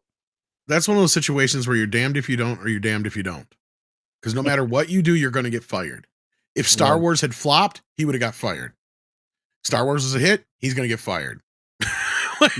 Because he didn't make all the right, you know what I mean? Yeah. Like if he had made all those deals and the movie flopped, he would have still got fired. Like he was in a no-win scenario there pretty much. The only way that he would have won probably is if the movie barely broke even and it would have just been another one of those. Like it just barely like registered on anybody's radar. But the fact that it was so successful, and at that point, toy sales weren't even a thing that really registered on, because like Klobby knows what I'm talking about. Because like outside of Star Trek and Planet of the Apes, you didn't really, you didn't really have a franchise. And even the Planet of the Apes thing, correct me if I'm wrong, that didn't come along until the second release of those when they did the revival. When the movies started hitting, the sequels started hitting big, it was mid-70s, like around Conquest and then Battle of the Planet of the Apes. And then they went and re-released them all, That's really the first like big like geek franchise as far as like that sprung from like, Star Trek and Superman, like are the only they other were two. Around, don't get me wrong, but Star Trek merch was starting to come out as well. But the Apes was actually bigger than that for a while. I mean, you had it was shorter lived, but then Star Trek started becoming the big one, But Apes was out, and they started doing some tie-ins to that. So it and Star Trek were like the two biggest at first. And you had the Mego line, both of them. Yep. Yeah, and Mego did pretty well with getting a lot of rights to different characters. Like they had Marvel, they have the monsters as well, like Marvel, Dracula, DC, and all that stuff. DC, TV, some other TV tie-ins, some other TV shows. Oh yeah, sure did. But yeah, there wasn't like this whole merchandising wing, or these, like even Superman didn't really have much to go with it for merchandising, from my memory. Like there's a few things. There was a toy here and there. There was Superman actually. Now Superman did actually have a lot of merchandise. Now I had a friend of mine I made back in the 80s whom he had like the number 2 or 3 biggest Superman collection in the world. He would bring it to cons and stuff. And obviously it was a gigantic collection of any kind of every bit of paraphernalia you could ever imagine related to Superman, which I don't know what he's done with it since then, but if I've been to the Superman Museum in Metropolis, Illinois, and it's got Superman merchandise from the beginning of time when it started, and that's one that has been just like gigantic. And here's one I remember that a lot of this shit came out after the movie was a phenomenon. Because I had this even when I was a kid. Oh, yeah. And there was very little Jaws stuff. Ghostbusters was another one I remember they weren't really prepared for. Nothing for Ghostbusters. There was even a bit that Bill Murray had. I think it was on Letterman at that time. One of them. No. It wasn't Letterman. If Letterman Saturday was Night Live. Land Shark. No. No, Bill Murray was talking about Ghostbusters. He said there's he was making a joke about that's right. Because it was a big hit and there was no merchandise. So he's like, oh yeah, we got all this great merchandise for the movie. You got Frisbees. And he pulls out a Ghostbuster Frisbee. And we got balloons. Dude, we were starving for and a cup or something like that. Man. Yeah, there was nothing. So that was the whole gimmick of the joke was there was nothing to sell for this movie because I think it was Letterman because he was talking about how big of a success it was. He's like, oh yeah, we're raking in the dough with all the merchandising. There was all of an album. There was a 45 of the song. There was a novelization of the movie. And there were no shirts. A buddy of mine was an airbrush artist. He airbrushed me. There was more bootlegs of those shirts than there was actual shirts on the market. Yeah, he made us some Ghostbusters shirts. He had this old car. He put spray painted the Ghostbusters a logo on it in 1984. It took them a while to get merchandise out for Ghostbusters because they didn't realize the phenomenon it was going to be. And yeah, because you're right. Because I remember you couldn't actually get your hands on a real shirt for the longest time. And then real Ghostbusters is when a lot of the merchandise actually came out. See, a lot of people misremember. That's true. It wasn't until 86 when the real Ghostbusters stuff hit the market when Ghostbusters actually had a presence with toys and we made shirts. You go to the mall, get them to airbrush you with a Ghostbusters shirt. And I didn't get my first Ghostbuster shirt till 88. Yeah. I had him put on mine, wrote on mine, back off, man. I'm a Ghostbuster. That kind of stuff. I had one. I knew it was official, but it was actually glow in the dark one. Nice. And I wore it to Ghostbusters 2 when I went to see it. They have the novelization. Yeah, Gremlins had some. They had a deal with LJN, so they had some toys, but they weren't as plentiful as they probably could have been. There was a few tie-ins, but that was the era when they were still trying to figure that shit out. Right, even Goonies had a few things, but they didn't quite have I swear, if Goonies had a action figure set, that'd have been great. And a lot of them got burnt on some of those other ones. They tried Dune and it didn't do well. Clash of the Titans and it didn't do well. Yep, that's right. So it's just a lot of those toy companies were kind of skittish around that stuff yet. Other than Star Wars was the only one that was a sure thing. Now it's an expectation. There wasn't even a comic adaptation of Ghostbusters. You're right. There wasn't until way later, I don't think. Gremlins sort of had one. You got that one. Yes, I do have that, but it was a UK release. But they had the storybooks here, and they had they had these books that came out that were kind of like comics. Yep, it's really weird. It was a real weird one. The Gremlins one. Yeah. But Ghostbusters did not have it, and back then, almost every big movie did have a comic adaptation. I've done a couple of streams. I can't believe Ghostbusters didn't. I was shocked that it didn't. I mean, of all the things too, that is a concept that would seem very comic booky. You would think Ghostbusters. Yeah, I wonder if there wasn't a rights thing that got in the way back then. I wonder if some company had the rights to the Filmation Ghostbusters and maybe caused a stink or something. Columbia didn't even think, hey, let's go get a comic book done of this. They did a novel and that was it. I don't think they just thought it was a comic book thing. Oh no, the head of the studio thought it was going to flop. He hated the fucking movie. Yeah. Do you think it had something to do with? Well, never mind. You just answered the question. I was going to say I think it has something to do with the fact they didn't expect it to be the hit that it ended up being. So Ned Tannen hated the fucking movie because my guess is not Ned Tannen. That was Universal's head. Who was the guy that was head of Columbia at that time? Damn it. I don't know. The Coca-Cola guy. God dang, I can't remember his name. But anyway, he hated the fucking movie. Saw it at a screening. Thought it was going to flop. Couldn't believe that the studio had spent almost $20 million on that piece of shit. I think was the fucking. I guess usually, if they thought something was going to be a summer blockbuster, there was going to be a Marvel adaptation comic. DC wasn't really in the game at that point. Marvel was doing all the comic book adaptations, and that's pretty telling that it did have. And then they had a test screening for Ghostbusters though, and he attended the test screening. And he saw the audience reaction. And not only that, I believe at that time it had gotten the highest ratings ever of Columbia's history on the cards. Yeah. So he just shut his mouth after that. And then he's like, I think other people were like later on, he was like, oh yeah, I always knew it was going to be a hit. Funny thing was, he was fired not too long before the sequel came out because one of the big reasons was he couldn't get the fucking sequel together. Because that's what the fucking the board kept saying. When's Ghostbusters 2 coming? When's Ghostbusters 2 coming? When's Ghostbusters 2 coming?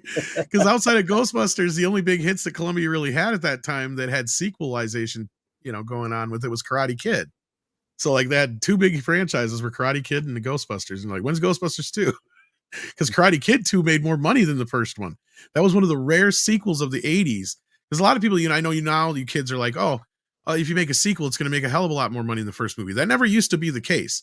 They would hope to make at least half of what the original movie made. For instance, Jaws 2, I think, made a third of what the original movie did.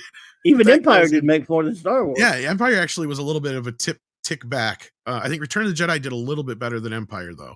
But it still didn't do better than Star Wars. No. So you had this thing in the 80s and 90s where the sequels generally didn't make as much as the first movie. Karate Kid 2 was one of the rare exceptions where it not only made as much as the first movie, I think it almost doubled what the first movie made. I could be wrong, but it was a huge hit. Maybe with home video during that time, even people that didn't see the first one in the theater, that helped, got caught up on it, and then once the second one came out, more people went. I think that was the main thing, Price, with Karate Kid 2, because it was a hit in the theaters. It was a pretty big hit. But I think you're right. I think it was a huge hit on video and HBO when it came out. It has rewatchability factor. I mean, if you're the timing of that sequel was perfect because you know what would have happened, Price, is the worked out that the movie came out, hit video, came on TV at the same exact time that the sequel came out in theaters. So they literally had like the network premiere. I remember watching the network premiere of Karate Kid 2 and seeing all the trailers for Karate Kid 1 and seeing all the trailers for Karate Kid 2 during the broadcast. Right. So like they had perfect synergy of the timing of that. It's like they had, it was perfectly 2 years apart, and that's just the perfect time needed for that. But like at that point, also you had like Police Academy movies coming out every week. I remember shit like that, but those didn't quite make as much as the first movie either. Same thing with the Friday the 13th movies and the horror films, but it was an era of sequelize everything.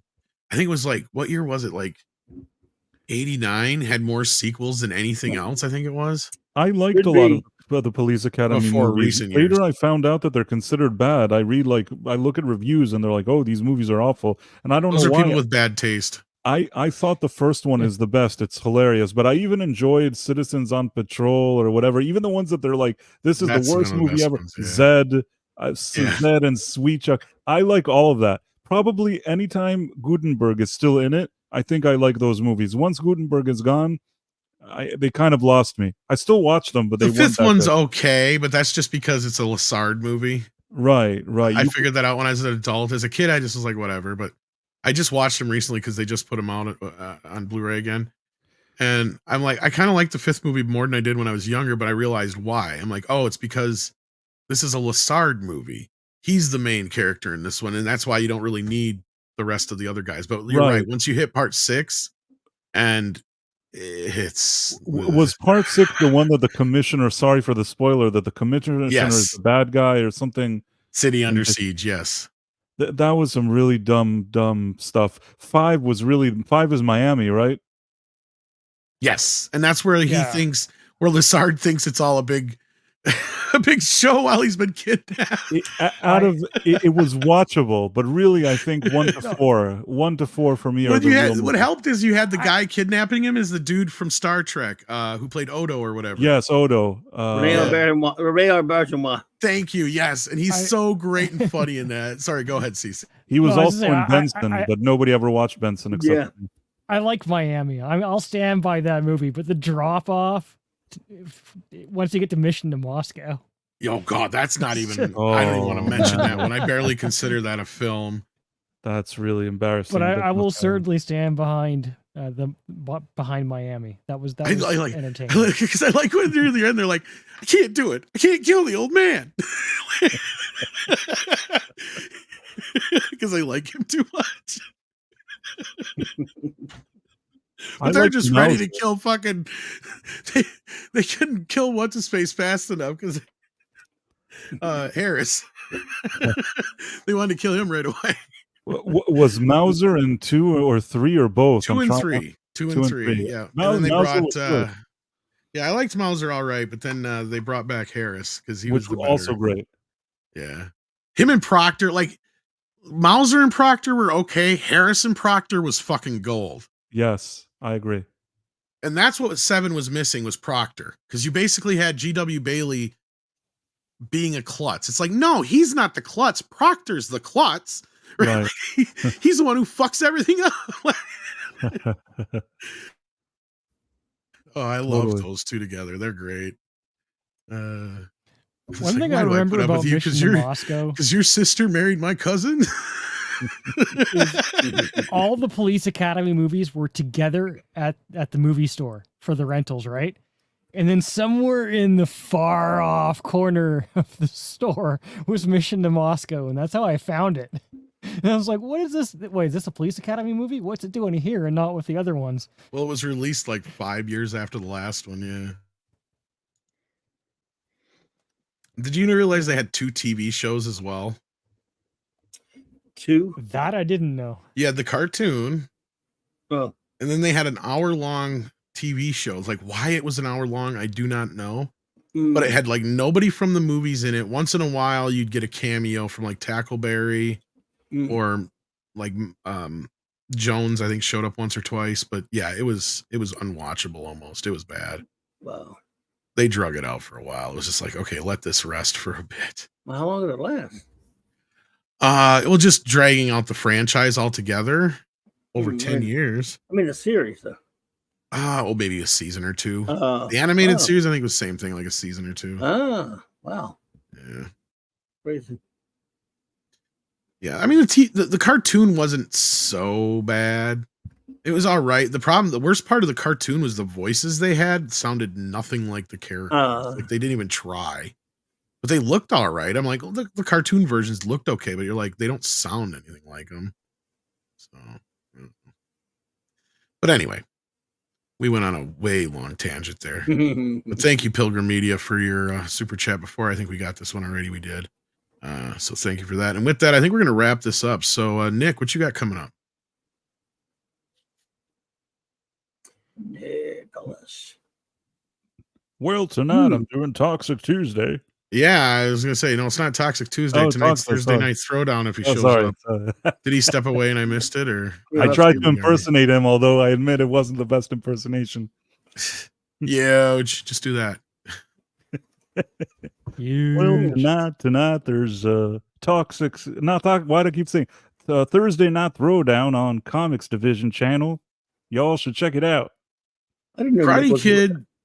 It was one of those cartoons that pissed me off because you had bumpers with the actual Pat Morita, but then he didn't do the voice of Miyagi in the cartoon. Kind of like Back to the Future, where they had Homer Simpson come in and do the voice of Doc. It's like, why don't you just have Christopher Lloyd do it? What the fuck? I didn't know Nick was a redneck. Nick's gone. Where is he? He is. I'm back. Hi, sorry. I forgot to say BRB. Apologies. I was going to say, no, we were just picking on you. Sorry that I impersonated you. I hope it was a good impersonation. I hope it was good too. I'll have to listen to the replay of the last 2-3 minutes that I missed. No, you don't have to. You can skip it. Oh, now I want. Now, see, now you got my attention. You say that, Price. Now I have to listen. I just see a lot of huges in the chat, so that means you said it. Now I have to hear it. Is this the part where we're pulling our plugs out? Yes, sir. Well, anyways, thank you for a huge show, chat. You've been huge, and yeah, nice to kick back and hear this conversation from you, gents. Yeah, tomorrow night, Comics Up Talk, we'll be having C.S. Johnson on as a guest. And of course, Toxic Tuesday, Crocodile Dundee, and then next video, whenever, wherever. Ooh. And of course, I'll be on TNT in an hour. It's going to be diabolical. Thanks for having me, Tom. Good to hang out with you, CC, Price, and Clubby. And for those who watch the Clubhouse, stick with the Clubhouse. Thank you. Speaking of Clubby. Yeah, about an hour, a little over an hour at the Clubhouse with Raquel and Mark. Of course, we'll have our usual reviews and stuff, a Blake 7 episode of Star Trek comic, and much, much more on there. And Tomorrow night at my buddy J-Man's channel at 7 Eastern. We're reviewing all of Frank Miller's run on Daredevil, so we're having a lot of fun doing that. And I'll be with probably stop by and hang out with Nick and the boys at the comic shop talk tomorrow night on Friday night comic shop talk, and then Saturday night Star Trek. So which is 9 p.m. Central, which oddly enough happens on Saturday night. Thanks for having me. So what did you got coming up tonight? The Clubhouse. Oh, the Clubhouse. Okay. Yes, sir. At 1 hour, a little over an hour.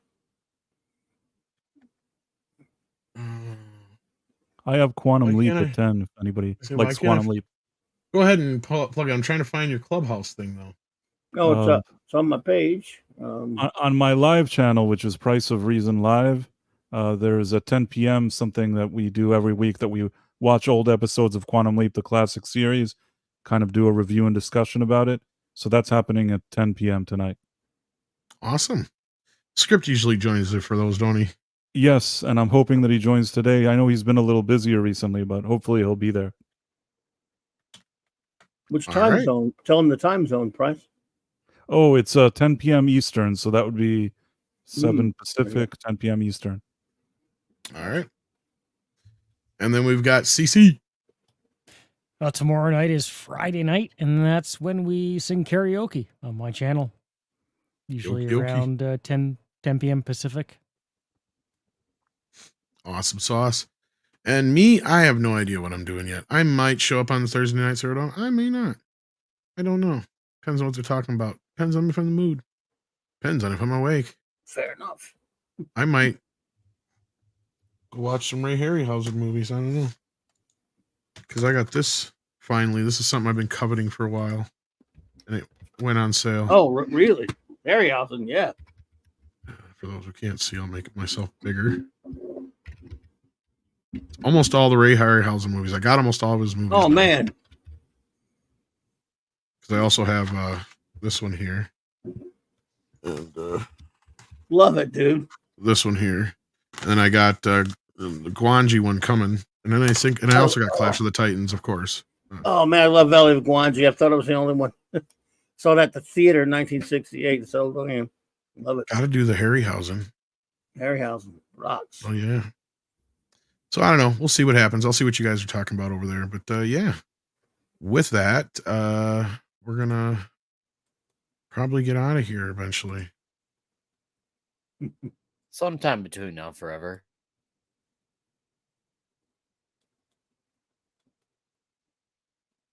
Jay, anything to say?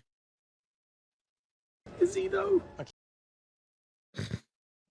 All right, kids. Take care of yourself and each other, and we'll see you next time.